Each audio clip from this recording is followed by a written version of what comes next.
or so, some things are starting to come out about the Clintons. For instance, back in 2002, shortly after he left the White House, Bill Clinton was being shopped around by the Walker Agency down in Washington, D.C. as a speaker.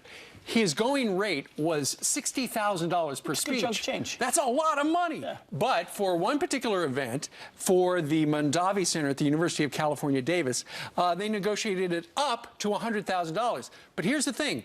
In addition to the $100,000, look at these extra expenses. My word.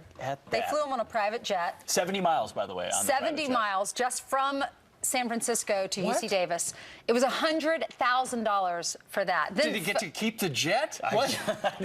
I mean, there had to have been caviar on there at least. Right. The private phone calls, or phone calls, I should say, made from the hotel room. Like, who uses the hotel phone? I mean, this was back in 2002, but still, cell phones were around. Maybe Clinton Foundation phone calls, long distance. $2,100 for that. Foundation phone. A $700 dinner. Room service was more than $1,000, and he watched 10 movies.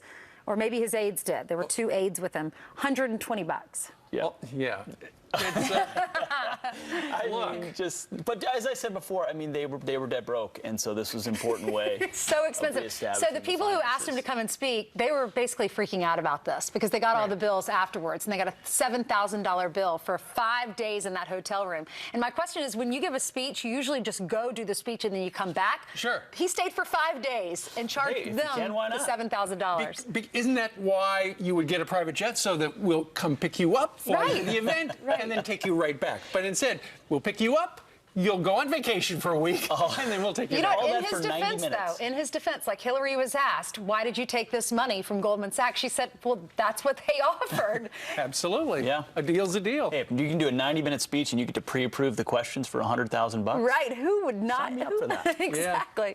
And apparently the questions were mainly softballs. At one event, he said, he challenged the audience, and his handlers were freaking out, going, what's he going to do? And he said, somebody asked me a hard question.